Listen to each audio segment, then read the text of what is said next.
3D Hacks para 3D Max. Parte 1. Retocar las texturas en la geometría con un pincel. Esto lo podemos hacer con la herramienta de Tweak. Esta la encontramos en el ribbon. Está en el icono que está escondido por aquí. La activamos y ahora podemos mover o retocar un área en específico de nuestras texturas en la geometría. Suele pasar que el cliente nos envía un redimensionamiento en la geometría, pero la textura se empieza a distorsionar. Para evitar esto nos vamos a Edit Poly y ubicamos la pestaña de Edit, Geometry y activamos la opción de Preserve UVs. Y así las texturas no se van a mover o distorsionar. Configurar un filtro para tener en cuenta los elementos con mayor carga poligonal en toda nuestra escena. Para esto presionamos la tecla H, luego seleccionamos Customize, ahora Columns y seleccionamos Face. Por ejemplo, ahora podemos filtrar y ver la cantidad de polígonos de todas las geometrías en nuestra escena. Arrastrar los modificadores sin necesidad de copiar y pegarlo. Si arrastramos el modificador hacia la otra geometría, hará un copiar y pegar. Si arrastramos el modificador y presionamos Shift, hará un cortar y pegar. Y si arrastramos el modificador y presionamos Control, los clonará como una instancia, algo así como un componente. Configurar el Multisuit Object para que tenga solo 3, ya que por defecto trae demasiados, trae 10 y generalmente utilizamos 3 más o menos. Presionamos M, seleccionamos Option, Preference y acá en Numbers of Submaterials colocamos 3 y así por defecto tenemos menos multisubobjetos y nos ahorramos un par de clics. A veces nos pasa que tenemos muchos objetos en la escena y tenemos que dar muchos clics. Para evitar esto presionamos Tab y automáticamente nos va seleccionando diferentes. Coloques los assets de esta manera, te vas a tardar mucho. Utiliza la herramienta Select and Place y todo será muchísimo más fácil. Hará como un snap en la geometría. Colocar la lista de modificadores. Seleccionamos Configure Modifier Sets y agregamos los modificadores. Estos son los que yo generalmente más utilizo. Presionamos OK, pero aún no se logran ver. Activamos Show and Bottoms y ya se nos empiezan a ver todos los botones de los modificadores. Si te pasaron un plano y no sabes si las líneas están solapadas o están desoldadas y no sabes cómo está ese plano, podemos utilizar la herramienta de Check Shape. Esta herramienta está en Utilities, More, Check Shape y seleccionamos Pick Shape. Nos va a permitir analizar si tenemos algún problema en nuestras líneas o polilíneas en rojo. Si tenemos una geometría y queremos convertirla en una malla poligonal de quads, podemos utilizar esta herramienta de Quadrify All que está escondida en el panel de Ribbon. Colocar una fuente de luz con Place Light y así la alineamos muchísimo más rápido. Esto lo encontramos en Align, dejamos presionando clic izquierdo y ubicamos la opción de Align Highlight y esto lo podemos hacer también con las cámaras. Activar las herramientas de Auto Crossing y así seleccionamos más rápido los elementos sin necesidad de ir al icono, como generalmente lo utilizamos en AutoCAD.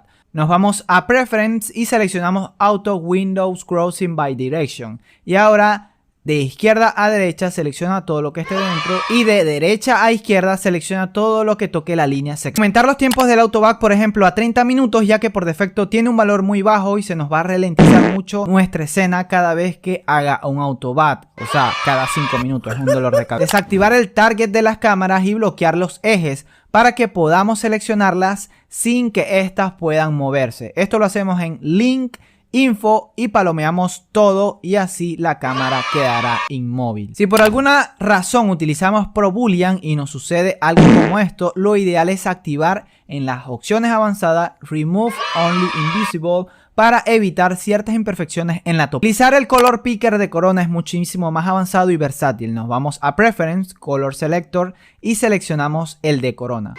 Podemos configurar desde el albedo, la temperatura de color y distintos modelos de colores. Es muy versátil. Conversión de unidades desde 3D Max. Cuando creamos una geometría podemos escribir las unidades que queramos. Por ejemplo, si estamos trabajando en metros, podemos trabajar también en pulgadas y él automáticamente las convierte. Por ejemplo, colocamos 20 y el símbolo de pulgada y automáticamente lo convierte en metros.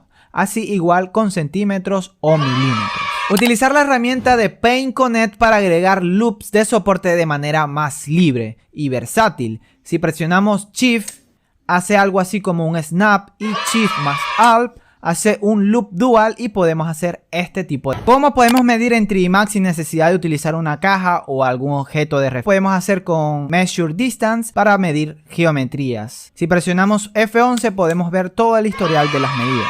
Si se nos recortan ciertos elementos muy pequeños en nuestra escena, activamos la herramienta de Viewport Clipping. Y activamos esta herramienta en Perspective y seleccionamos Viewport Clipping y llevamos esto hasta acá. Y solucionamos el problema de las geometrías recortadas. ¿Cómo hacer para llenar un área de polígonos de manera más rápida? Esto lo podemos hacer con una herramienta de Fill Hole. A continuación seleccionamos un polígono interno y esta herramienta escondida ubicada en el ribbon, clicamos Modify y seleccionamos este icono de Fill. Ya se nos Podemos configurar el tamaño de impresión de nuestros renders. 3D Max tiene un asistente de impresión que está en Rendering y seleccionamos esta opción que está acá en Print Size System. Acá podemos cambiar los DPI, el tamaño de la hoja y todo esto se aplicará automáticamente en el Render Setup. ¿Cómo activar el historial de deshacer? Nos vamos a este botón y clicamos con el botón derecho y voilà, tenemos todo lo que es el historial. ¿Cómo activar una alarma cada vez que termine el render? Esto lo podemos activar en Preference y seleccionamos la pestaña de rendering y activamos la opción de Play Sound. Cargamos un archivo .wap y ahora cada vez que termine el render la PC nos notifica. Nos cargue las texturas una por una. Carga las texturas por lotes con el nodo de V-Ray Multitexture. Nos vamos a esta opción de Batch Load y cargamos todas las texturas, por ejemplo, para un piso de parquet. Si los iconos suelen verse muy pequeños, los podemos solucionar en Customize, Use Large Toolbar Buttons. Presionamos OK y reiniciamos el 3D Max. Ahora sí es más cómodo trabajar. Con la tecla Alt más C podemos activar o desactivar el Move Children. Esto nos permitirá un mejor flujo de trabajo a la hora de desplazar los nodos en el Slate Material. ¿Cómo solucionar la pantalla negra cuando estamos trabajando en escenas interiores? Esto es algo muy molestoso ya que no nos permite ver los materiales. Para solucionarlo nos vamos a View, Active Viewport Settings. En Default Light seleccionamos To Default Light, presionamos OK y listo, ya podemos ver nuestros materiales en nuestra escena. Colocar una ventana de previsualización más grande en el Slate Material. Esto lo logramos clicando en el botón derecho del material y seleccionamos Open Preview Window. Ahora la arrastramos a la derecha, por ejemplo, pero no se cambia cuando seleccionamos otro material. Para esto seleccionamos esta opción, Follow Current Selection y listo, se nos actualiza los materiales. En el Slate Material una forma de cambiar los nombres de una manera súper rápida es clicando en el nodo y presionamos la tecla F2 y listo, es muchísimo más rápido cambiar los nombres. Recuerda, corresponde siempre un cumplido y beba café muy